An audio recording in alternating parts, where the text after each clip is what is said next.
Let's keep this going. We can change it up if we want to.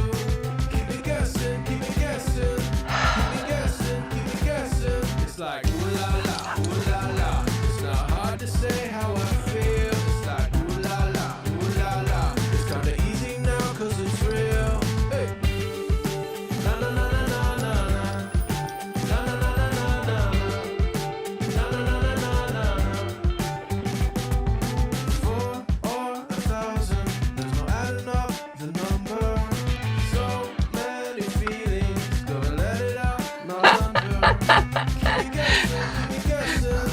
Keep me guessing, keep me guessing. It's like ooh la la, ooh la la. It's not hard to say how I feel. Ooh la la, ooh la la. It's kinda easy now cause it's real. It's like ooh la la, ooh la la. It ain't hard to say how I feel. It's like ooh la la, ooh la la. It's kinda easy now cause it's real. Gonna say how I feel, cause I know that it's something real. Gonna say how I feel, cause I know that it's something real. Hey, hey. Gonna say how I feel, cause I know that it's something real. Gonna say how I feel, cause I know that it's something.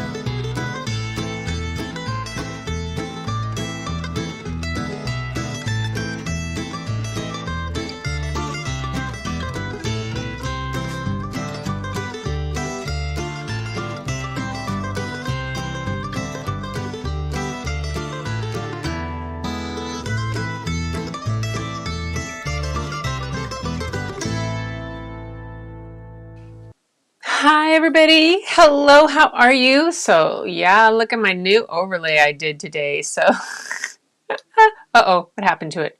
Shoot, that was not supposed to happen. Okay, I'm gonna move this, lock that, and then just move everything up. So this comes about because my coach and friend Doc Rock was telling me that, said to everybody one day, said, you looking at Gretchen, you would not expect she's like a Jane Goodall type of person. So I did an overlay with a bunch of my animals around my photographs, took the backgrounds out to do a wild animal overlay, and it kind of fit with today's story. So I'm going to say hi to everybody, and plus it kind of fits with the wild animal hair today. You know, this morning it was normal. It was a normal morning. It hasn't been that it was raining or anything like that. It's not really humid. In fact, it's sunny. I went out for a walk. Everything was fine. There's a couple houses for sale in the neighborhood. I walked over to the open houses in them and had class this afternoon. Everything seemed normal. And then I was working on stuff for tonight and went and looked in the mirror. My hair was like, whoa! It had gone on its own adventure for the day. Yeah, like these just kind of felt like they needed to, I don't know, maybe they were meant to be like my own carry along wine corkscrew, you know? Probably stiff enough to do that. So good afternoon, Tamara. Is it afternoon or morning still, Tamara? And Gloria. Hi, Gloria. It's so good to have you here. Fixing our tea. I'm having wine. It's the last day I can have wine until probably Tuesday night. So, and this wine is called Chocolate Decadence, and they added like chocolate elixir to it. So it's a great dessert wine, but yeah, it went well with the steak that Bob made me for tonight because it was the last night I could eat a real meal too. And there's Lupe and Tamara. My hair. Yay, Gloria. Tamara. Still working on collage. What adhesive do I use? Oh, Tamara. Sometimes I use tacky glue. Works really well. But Tamara is the real expert on that. PVA, very thin. If using paper, thicker. If using thicker. If using canvas. Oh, okay. So that's right there the kind of glue that Tamara uses. Also use other glues depending on how thick the paper is because it buckles. Yes. Mine does that. Gretchen Frizzy Lizzie. It's, like I said, it's getting worse. It wasn't like this bad as a kid. I mean, this is the kind of hair that Annalena has always had, as from way back when my oldest daughter.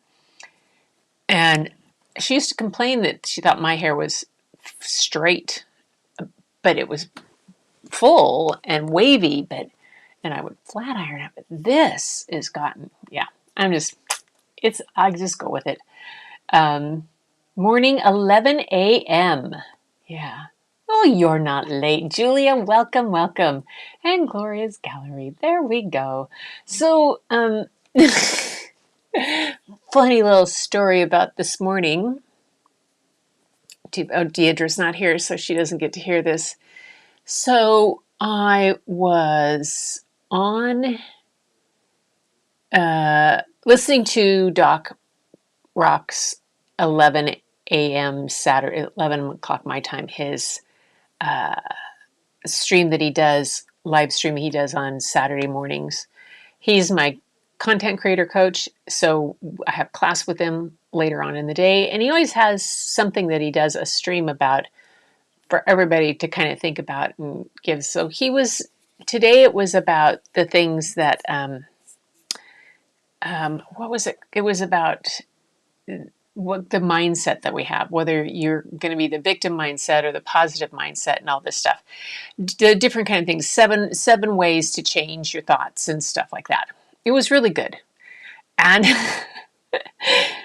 so I'm listening and I'm in the live chat kind of stuff because I had it on my old computer. And then I'm working on my computer right here, and I had things up, and I was working on tonight's show because Deirdre had sent me, quite some time ago, had sent me a bunch of pictures that she had done on a book that she illustrated, and I didn't find them in my emails because she had sent them to me via text.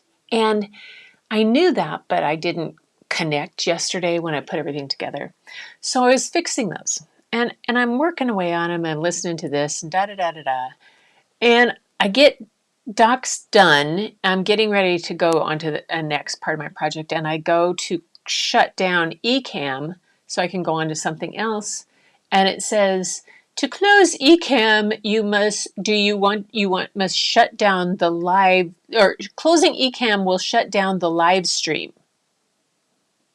I went, what? So for some 46 minutes while I'd been working, I had accidentally hit the go live. Now, if I'd had it on preview mode, if I'd had it on demo mode, live demo mode, people would have seen the work that I was doing. No. It just showed random black screens with the timer coming up and me moving, and pictures popping up, and then Deirdre's name dropping down. For 46 minutes. As Larry sent me an email, he said, there sounds like there's a radio broadcast droning in the background. Oh my gosh. So I had hit the go live button by accident. There we go. So that was how that started out today.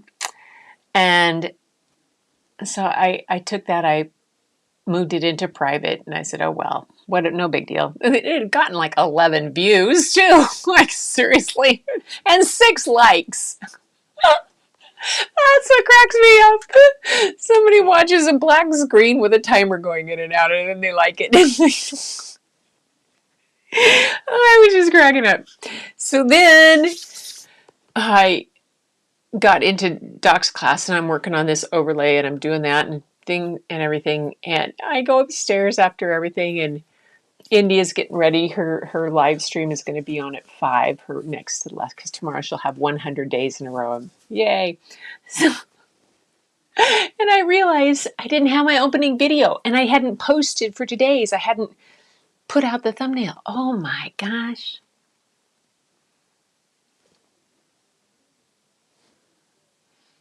So I was just kind of wondering what part of my brain was working where and what it was doing, but it all came together. I knew it would all be all good. It just was I found it amusing rather than let it get me as like, oh, this is never it would be drama about it. I said, it's all going to work out. It's a learning experience. What did I do that I need to make sure that I didn't do? And there was a couple things that I normally do. I normally have kind of checked off doing the posting it before and the getting the opening video done before I go on to do too many other things.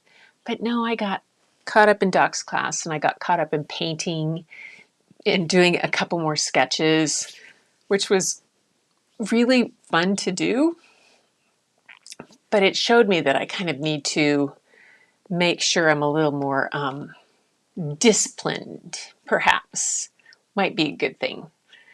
It all worked out, and I would have managed otherwise. And then just now, I was a few seconds a little bit late because I had unplugged the wrong thing, and I couldn't figure out why my camera wasn't working. Because I unplugged it.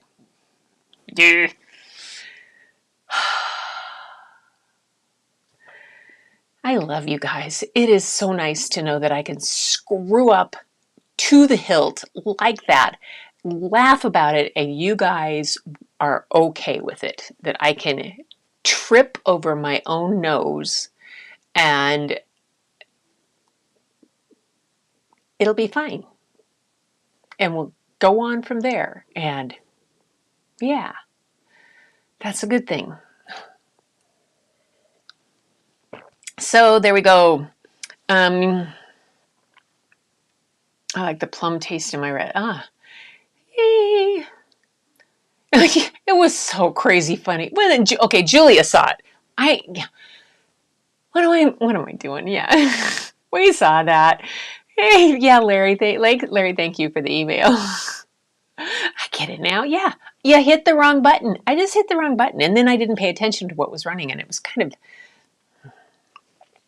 pay attention. That could be a key thing there. Oh yeah, good thing I didn't. Yep, and that I didn't say something odd to Bob, and didn't talk to myself, and didn't. Oh my gosh.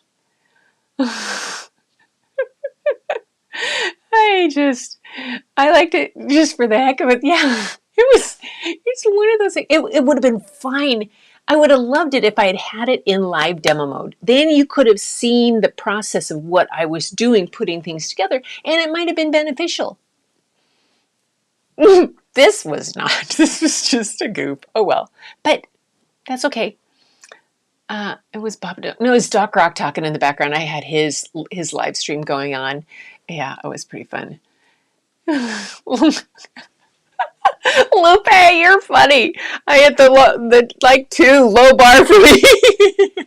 It is nice. Oh my gosh. Yay. Okay, take a breath. I got it. Angel is watching. Yay. Maria. After. Okay. So, with all of that went on today, I thought, what can I do that's really going to make people laugh and is funny? Because it's just that kind of a day. Things happen. And now things are popping up all over the place. I'm moving windows around and things are popping there. Okay. So I chose a book today called Sally Ann, Thunder Ann, Whirlwind Crockett. And it's there. I have not read, I don't think, any of the tall tales of the 206th day. It takes 206 days before I get to a tall tale? Really? Oh my gosh. So, tall tales, if you don't know what they are, they're those exaggerations of events. Oftentimes, they're based in a culture or country's true history, but then they get that exaggeration. It's like the fish stories. You go out fishing, they actually catch a 6-inch minnow, and by the time the story gets back home, it's a, um, you know, 45-pound, this is. We actually had that happen in our family with my sister Sarah when she was little, except it was a big 40-pound something or other. We were in Canada, and she was jigging for cod in a dinghy. We had this dinghy. Well, the people who owned the resort had named the dinghy the Gretchen, because my mom used to put me in a life jacket and tie a 100-foot rope to the dock and to the dinghy, and I would row to the end of that, and then I would row, and it occupied me for hours. So the owners of the resort on Quadra Island, Taku, that my mom and dad, my dad had helped their friends build this place. So they named it the Gretchen. So they were out one day fishing, and they were jigging for cod. And if you know what jigging for cod does, is it's a stick, basically a piece of wood, like just a stick that you can hold on to, and the fishing line is just wrapped around it. And cod are a bottom fish, kind of, so you let it go all the way to the bottom, and then you jig for it, you pull it. So Sarah was, I think, maybe 12, 13 years old. She was standing in the boat playing George Washington Crossing the Delaware, jigging for cod, and she caught a 25-pound cod. Ended up in the local newspaper, the whole bit. So that's our fish story. But just let you know, I'll probably be my neighbors tomorrow night. Her daughter and son-in-law will be coming. Okay. All right. Thanks, Gloria, for letting me know. So anyway, tall tales are those things that happen throughout history. They've told again and again and again and again. And you hear about different things. The story of Paul Bunyan, Annie Oakley. There's a lot of tall tales around them. This is a tall tale called Sally Ann Thunder Ann Whirlwind Crockett. And it is written or retold and illustrated by Stephen Kellogg. Now, Stephen Kellogg, if I can get you this part to see. There we go. Whoa, yeah. Why is that there? Why is that showing that Google part there? I don't know. I do not. Oh, I know why it's showing to Google. There we go. There we go. So Stephen Kellogg's, as he says, he's loved picture books ever since he was a child. The illustrations of Beatrix Potter and N.C. Wyeth were early favorites, and I always found my kind of animal stories irresistible. I was an enthusiastic young artist as well, and I formulated preschool plans to make drawing the center of my lifetime career. Wouldn't that be great? I used to dream up stories and illustrate them for my younger sisters. We called them telling stories on paper. When it took place, I would sit between them with a stack of paper on my lap and a pencil in my hand, raffling off tales and scribbling illustrations to accompany them, and passing the pictures first to one of the girls and then the other. Wow. I enjoyed these storytelling sessions enormously, and I usually persevered until my sisters were too restless to sit there any longer, or they were buried under pieces of paper. He says, I scribbled my way through elementary, junior, and senior high school, and afterward I attended the Rhode Island School of Design, where he majored in illustration, and where I was particularly intrigued by a few projects that we were given that related to the creation of picture books. I was fortunate enough to win a fellowship that made it possible a senior year of work and study in Florence, Italy. and it was an exciting and fulfilling period for him. Upon his return to the United States, he did some graduate work and teaching at the American University, and at the same time began submitting picture book ideas to various publishers. He said it was an exciting moment when the first acceptances came in, and I realized that I would be able to tell stories on paper full time and to a much larger audience. I love the challenge of putting the first books together, guiding them through the various stages of publishing process, and then watching them disperse to the lives of their readers.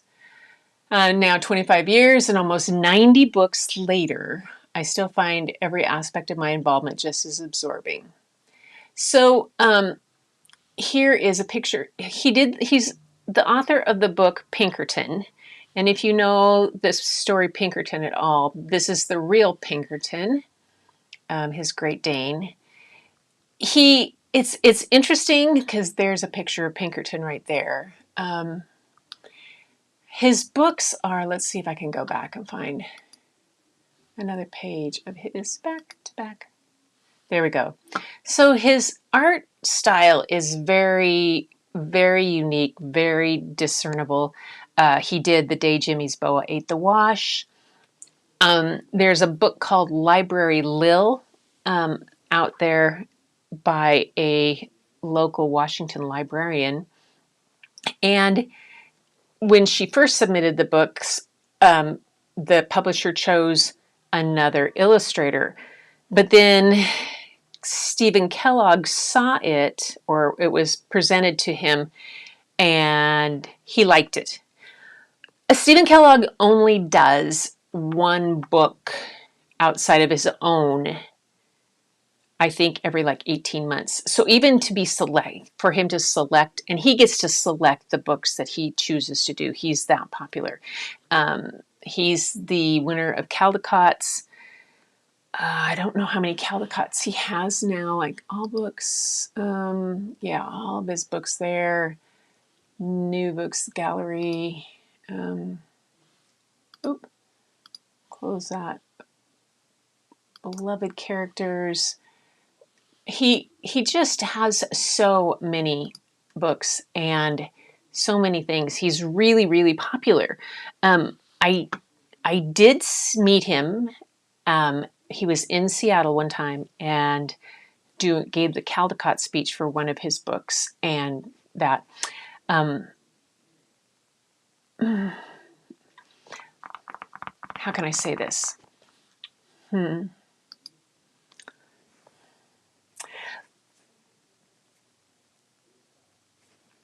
He does better on paper than in person. I don't know whether he was tired or not when I saw him, but it was the most sleepy kind of speech ever. He was kind of monotone. I don't know what was the deal. But his books are a lot of fun. So that's why I chose this one for you. And I'm going to get...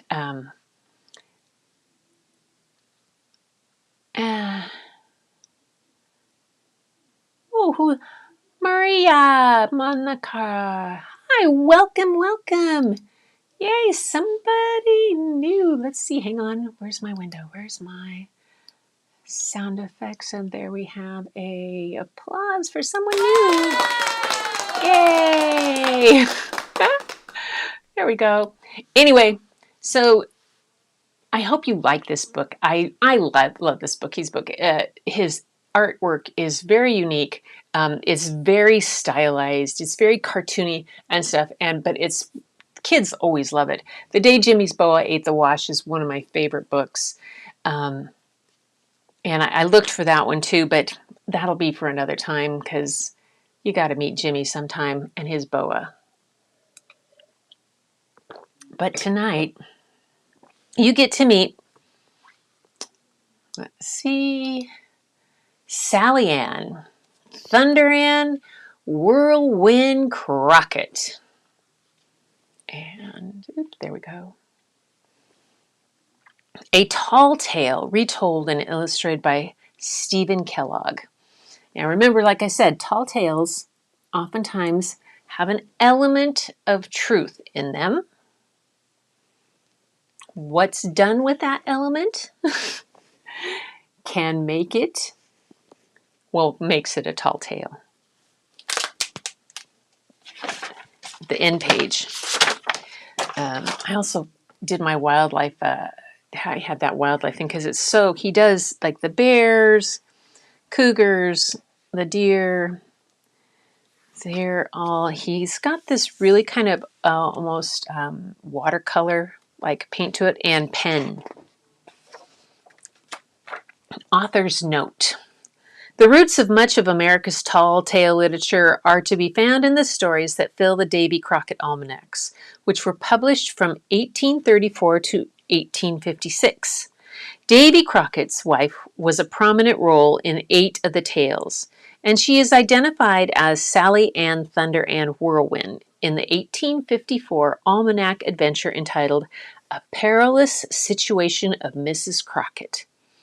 My picture book version of her exploit draws from a number of the almanac tales, particularly A Thief of an Alligator from 1836, A Tongafarious Fight with an Alligator from 1827, A Pretty Predicament from 1839, and Mike Fink Trying to Scare Mrs. Crockett from 1850. It's, for those of you of a certain vintage who remember the the Wonderful World of Color, Disney's Sunday night show, when they had the Davy Crockett and all those things. Tall Tales were a part of that. Fess Parker was Davy Crockett. Here we go. Let's see if I can get that. Yeah, that's good. About 200 years ago, a remarkable infant came into the world beaming like a sunrise. Having 9 sons already, her parents were overjoyed to welcome their first daughter. "Howdy! I'm Sally Ann Thunder Ann Whirlwind," shouted the baby in a voice as loud as a blast of buckshot. Let me see. There we go. Her parents were astonished.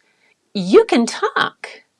"Well, I can talk out.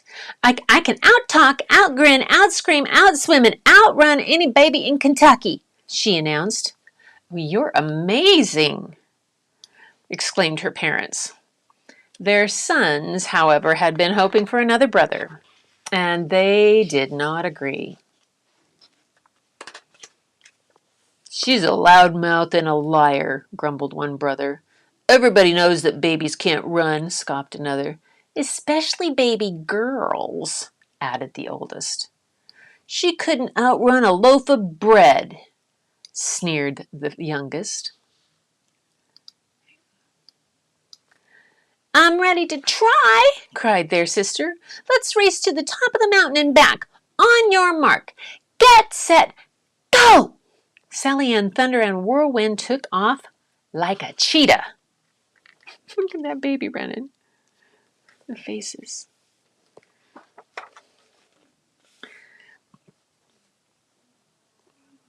Sally Ann blazed up the mountain, shooting past a gang of racing rabbits as if they were dozing tortoises. On her way back down, she met her brothers, who were just beginning the climb. "I'll see you at the finish line," she called. Look at the colors, his use of colors for the mountains. When Sally Ann's brothers finally returned, they collapsed in the shade for a nap. "Let's have a swimming race," cried Sally Ann.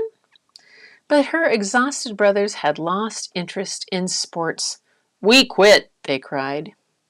Sally Ann dove underwater and went fishing with the otters. When an hour passed and she didn't surface, her brothers became concerned. Had she drowned? They wondered. Suddenly, Sally Ann rocketed into view, juggling 14 trout. "Grease the griddle," she cried. "It's dinner time." Sally Ann's brothers finally admitted that their parents were right. "She's amazing." I'm going to change this to a Squircle. There we go. Sally Ann continued to astonish folks throughout her childhood. When she was 1 year old, she beat the fastest runners in the state. At 4, she flipped the strongest arm wrestlers. At 7, she was the champion tug-of-war team. On her 8th birthday, Sally Ann decided she was grown up and ready for new challenges. "I'm off to the frontier," she announced. For several years, she lived with different animals and learned their habits. She loved life in the wilderness during every season except winter. Finally, the fierce cold drove her underground to hibernate with the bears. Deep in a cave that bristled with stalactites and stalagmites, Sally Ann snuggled close to a large, warm grizzly. She's right there. Where is... show you. There. You can kind of see how she is up next to the grizzly.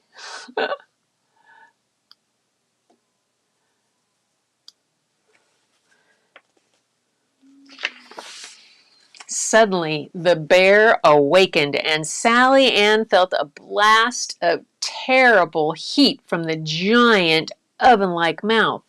It was clear that the bear was more interested in a snack than a roommate. But before the monster could swallow her, Sally Ann stunned him with a grin as bright as a flash of lightning. Over backward he went, rolling among razor-sharp stalactites and stalagmites that skinned him from his ears to his toes. Naked and embarrassed, the creature scrambled out of sight. "Well, that was a close shave for both of us," cried Sally Ann. She wrapped herself in the bear's fur and set off in search of new adventures. The bear skin kept Sally Ann cozy for many winters, and she grew tall and strong, but as the years rolled by, she became tired of living alone. One day she came upon an unhappy fellow who had dozed off while leaning against a tree and awakened to find himself stuck. 2 eagles were adding to his misery by yanking out his hair to line their nests. "You're in a pretty predicament, mister," exclaimed Sally Ann. "Let's give you a hand." Sally Ann tried to shoo away the eagles, but they fought her like flapping furies. So she let loose a wild scream that blasted the color off their heads and tails and left them as placid as pigeons. "Well, star-spangle my banner," cried Sally Ann, "thunder and whirlwind, I've just invented bald eagles." Unfortunately, the fellow Sally Ann was trying to rescue had been knocked unconscious by her scream. Quickly she hauled 6 rattlers out of the nearby snake den, knotted them together, and lassoed a branch. One sharp tug, and his head popped free. "He's kind of handsome," thought Sally. "I'll freshen up and look my best before I nurse him back to health."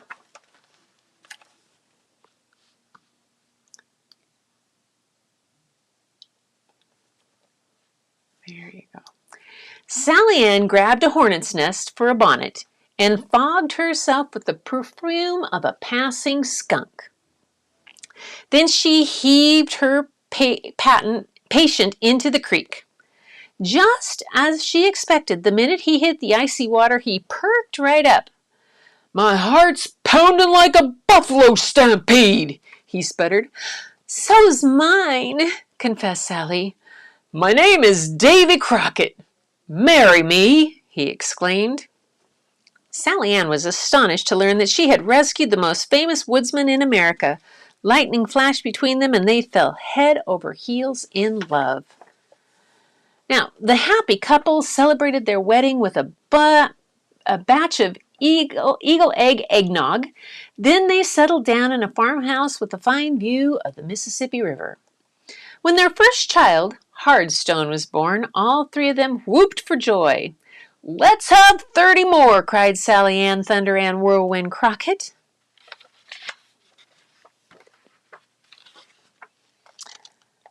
Not long afterwards, a city slicker stopped by and asked Davy if he would be willing to run in November. Thinking that it was a foot race was being organized, Davy replied, "Sign me up." Later, Davy was flabbergasted to discover that he had agreed to run for the United States Congress. What's more, he'd been elected. As soon as Davy left for Washington, D.C., Sally Ann started having trouble with the alligators. She hid her porkers in hollow logs, but the gators stole the logs and the hogs. "They'll be snatching little Hardstone next," Sally Ann fretted. Late the next night, a gang of bull gators surrounded the Crockett's farmhouse. Sally Ann awoke to a tremendous racket. Ceiling plaster was falling and plates leaping from the shelves. To Sally Ann's dismay, the hooligan reptiles swarmed onto her roof to play King of the Mountain. Chimneys toppled, windows shattered, and shingles shattered. As the game got underway. Sally Ann tried to stop the alligators with a lightning flash grin, but it was no effect. She blasted them with her ear-splitting scream. "Get off my roof!" she hollered. The alligators ignored her. Finally, Sally Ann flung herself into the King of the Mountain competition with such energy that she kicked up a tornado. In a few seconds, all the alligators had been blown away, and Sally Ann, Thunder Ann, Whirlwind Crockett stood alone as Queen of the Mountain. For the next few days, it rained alligators from Minnesota to New Orleans. When Davy Crockett returned from Congress, he was so proud of Sally Ann's heroic feat that he couldn't stop bragging. He even interrupted a wrestling match to tell the story to Mike Fink. Now, Mike Fink was a keelboat captain, as well as a champion wrestler. He had tangled with alligators up and down the Mississippi, and he couldn't believe that anyone had trounced a whole tribe of critters at once. Mike had his crew stitch him up into an alligator hide. Then he set out to scare Sally Ann into confessing that her husband's Queen of the Mountain story was a bald-faced lie. Well,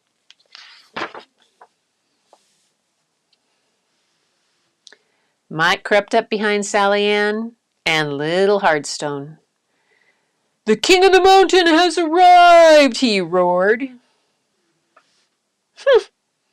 Sally Ann whipped that alligator hide around so fast that the stitches popped and Mike Fink was propelled skyward.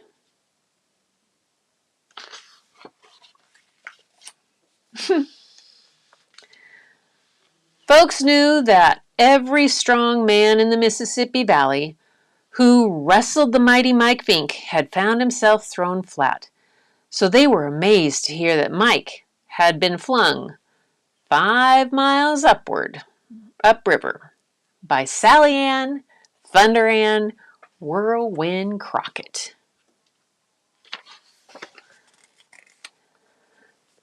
And there's the great alligator tornado as the end in Crockett country right down here. Let's move that out a little bit so you can see it all. Yay.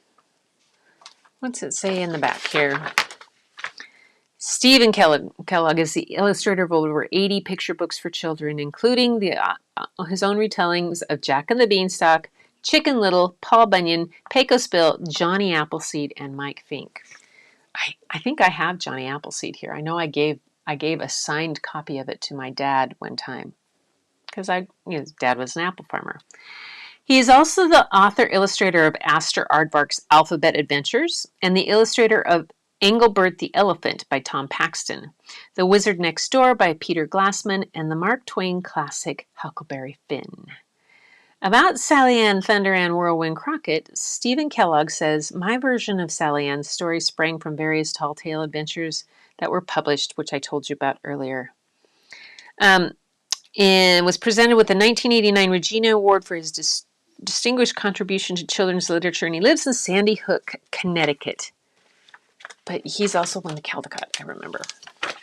So that is Sally Ann, Thunder Ann, Whirlwind Crockett. And I think this was one. Yay! Yes. So this is a signed copy that he did. Gosh, when did I get this for Annalena? So this one came out in 1995. So Annalena would have been 10, 11 years old. But yeah. So when he signs books, the signing, he did a drawing and he signed it for her and everything is pretty cool. Nice. Yay. That's that one. I hope you guys like that. Those tall tales are just something fun. And his artwork has just, it's really kind of cool. The way he does the facial expressions, like down here. I got to show you this guy if I can get him up really close.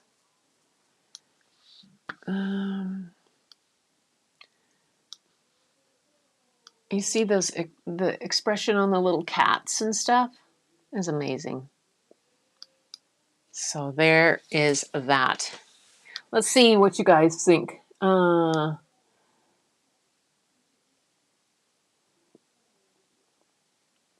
Are those your photos around? Yes, they are, Larry. These are my photos. So you at the beginning, so they came about last week when I was in Doc's class. He said something on something about, you would not think, taking a look at Gretchen, you would not think that this woman was, you know, a modern day Jane Goodall, all this stuff. So for today, I did this. I put these all around different kind of. I did it in Canva, and then I did an alpha removal did the background removal in Canva, which was okay to a point. And then some of it didn't remove perfectly, but it was fun to do. So these are my most recent there, but all the other guys are all my otters up on top, the bears around the bottom, the bison, the pig at my daughter's farm, a elk from Yellowstone, some geese, very angry geese from Stanley Park in Vancouver, British Columbia, a raven from Yellowstone, a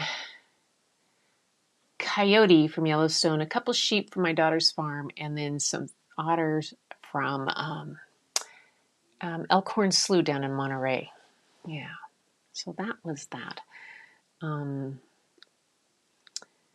I remember 2 black and white TV. My favorite was I Love Lucy and Star Trek. And ours was, the way our family went, we couldn't watch TV on school nights. So Monday through Thursday, there was no TV at all. Dad might turn it on for the news after, or if it was after dinner, but we weren't allowed to go in and watch or anything like that. And I was actually pretty grateful for that because when I was growing up, the news was pretty graphic about Vietnam. And, I was a young kid. I had enough things wrapped around that setting, knowing that my brother-in-law was there and all that kind of stuff. Didn't need to see it each night on the news. That was my dad's thought, which I appreciated. But Sunday, the TV went off after Ed Sullivan, or usually after Disney for us. But and then we didn't watch a whole bunch. I would watch some Saturday morning cartoons. I would watch A Wide World of Sports with my dad, and in the summertime, I would catch up on reruns, you know. But then Sunday night was the Disney night where you got to and they would have different things on Disney. So that was always fun to see. Yeah, Julie, I'm glad you like the illustrations. He is very, very talented. I put his website link in the description, and you can see some of his books. And I'll get some more, and we'll read some more of them. They're just Pinkerton is his own dog, and then there's Rosie, which is a cat. I can't remember, but Pinkerton is a Great Dane and is just hilarious. A very tall tale, Great Dane. I'm glad you laughed out loud, Angel. That was the purpose of this one. Yay! I have now getting through some of these. So Deirdre's not here, but I said I would show some of the artwork that she had, and because I didn't have it last night with everybody else's, and so I'm still going to put it in, and next time she's on, I'll do it quickly because I put it together in a autoplay. The stuff that she sent me was from a book that she illustrated. The front cover is a photograph by her younger sister, and then there's some poems in it too. Anyway, it's going to run automatically with some music. It should. I'll go back to anything where the poem might be not long enough, but I want you guys to see this. So this is Deirdre Miller's work that she has from this. Let's see if it'll start.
Okay, so, okay, that should be there. Pause it there. Okay.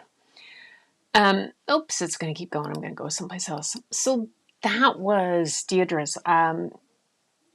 I'll show it again when she's on sometime because I want her to be able to see it. But I thought it was just her ink work is absolutely amazing, and I think the fact that the one with the feather and the poem Finding the Perfect White Feather, it was pretty cool to see those. Um, like water for elephants. Yeah. Yeah, we remember wearing bracelets and making banners welcoming them home. It was an interesting time. Um, Lupe, they or no, it was the it, it was a point in history. There was actually what they did during that time.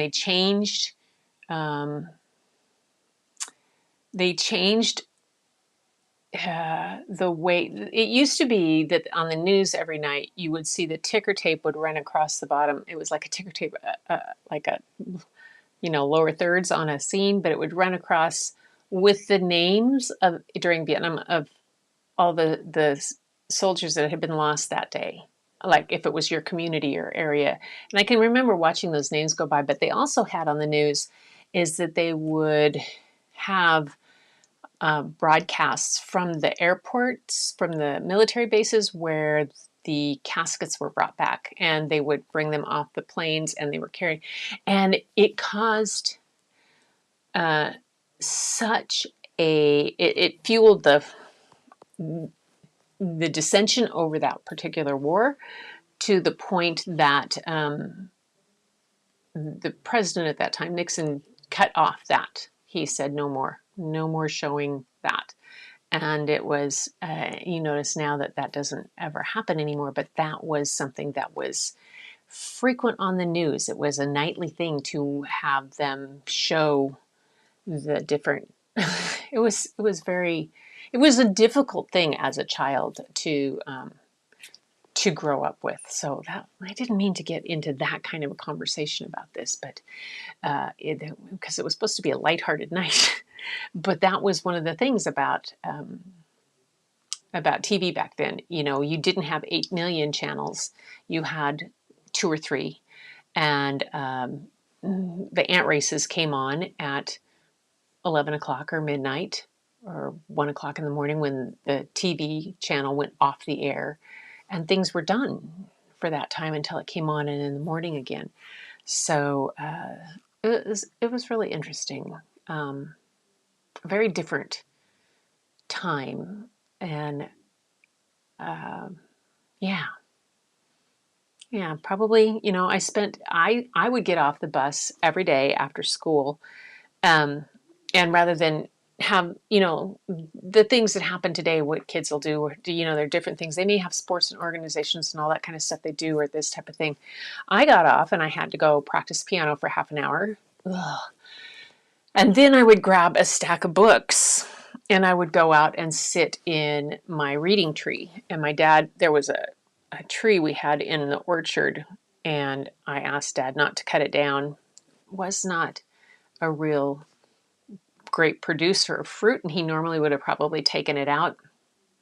But it had a perfect branch for me to sit on to read in a back type of thing. And so it was very close to, it wasn't deep in the orchard, it was close to one of the drives into the orchard. And so he said, okay. And that was my reading tree. And I would sit there for hours with this stack of books until the sun went down, and, or I'd go play in the orchard or run.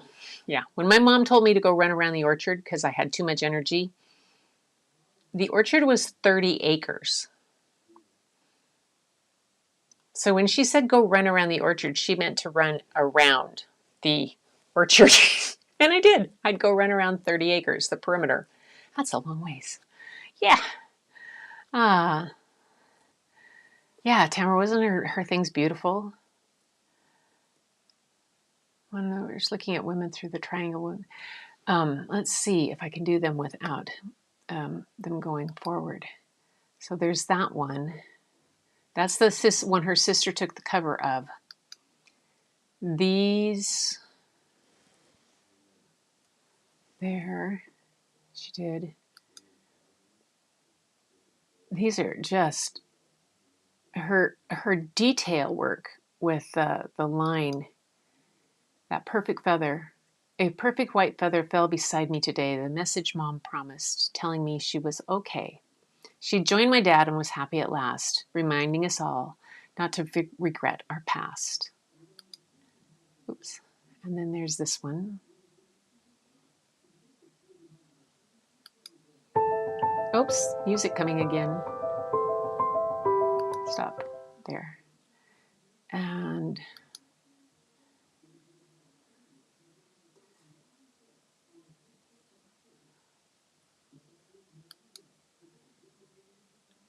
I love that one of the person in the chair with the cup of tea. These two, though. That looks like the Little Mermaid in Denmark, the statue. Anyway, so pretty. Yes. Yeah. Absolute. Talk about coming to play. Exactly. Exactly. We have some amazingly talented people in this group. I tell you guys, and you have got me going nuts, you guys. I almost didn't get stuff done today because of okay, so I showed you, I went again with that.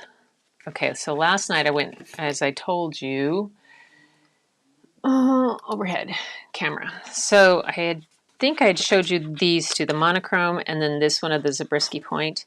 And then I did a bear, one of my bear photographs. I tried that one. He's not quite right.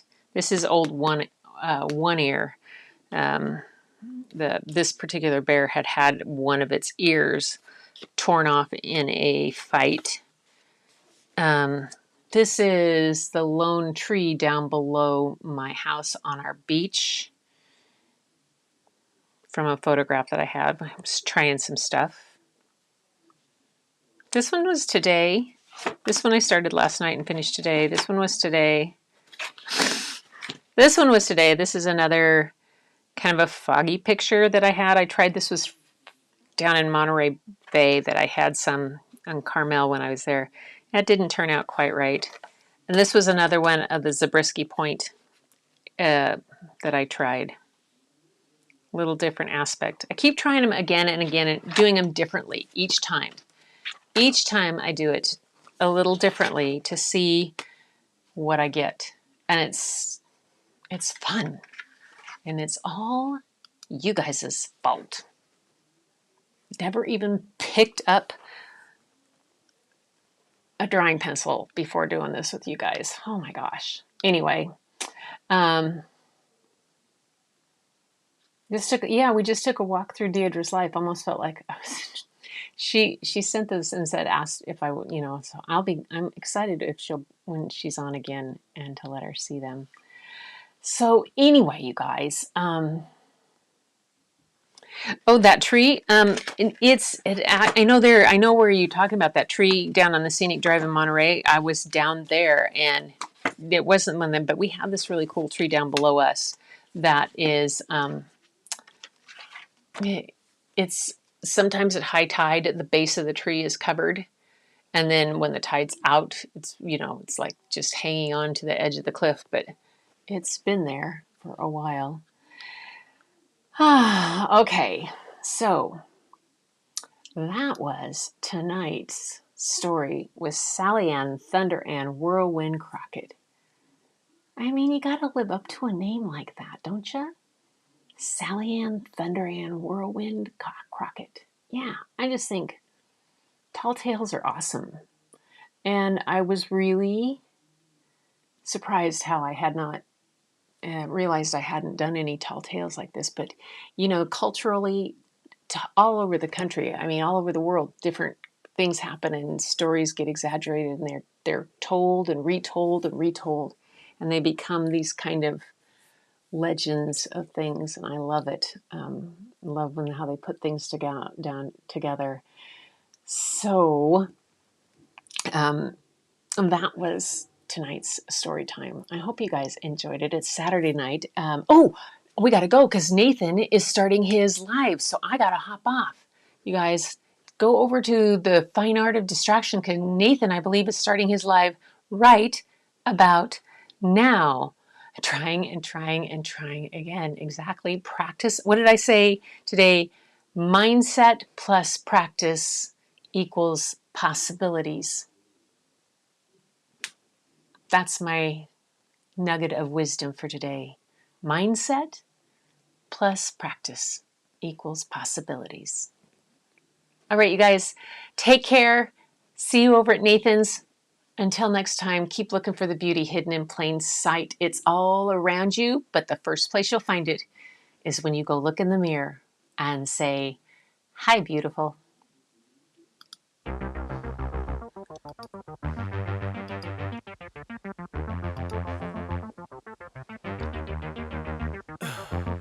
In the heat of the night, we could get lost in all the lights and sounds. Ooh, feeling alright. We won't go home, we will just stay here downtown. There's not just stars on the boulevard, they're in the light in your eyes. Oh, we don't need no black cards, I just need you by my side. We could be shameless, famous, running cool, with a love that leaves us weightless. Ooh, drop dead gorgeous, wow. Ooh, you got me feeling starstruck too. We could be famous, we could be famous. You blow my mind, looking like a model, better than the usual. Yeah, you don't even try, not average or typical. I put you on a pedestal. There's not just stars on the boulevard, they're in the light in your eyes. Oh, we don't need no black cards, I just need you by my side. We could be shameless, famous, running cool, with a love that leaves us weightless. Ooh, drop dead gorgeous, wow. Ooh, you got me feeling starstruck too. We could be famous, we could be famous, we could be famous, we could be famous.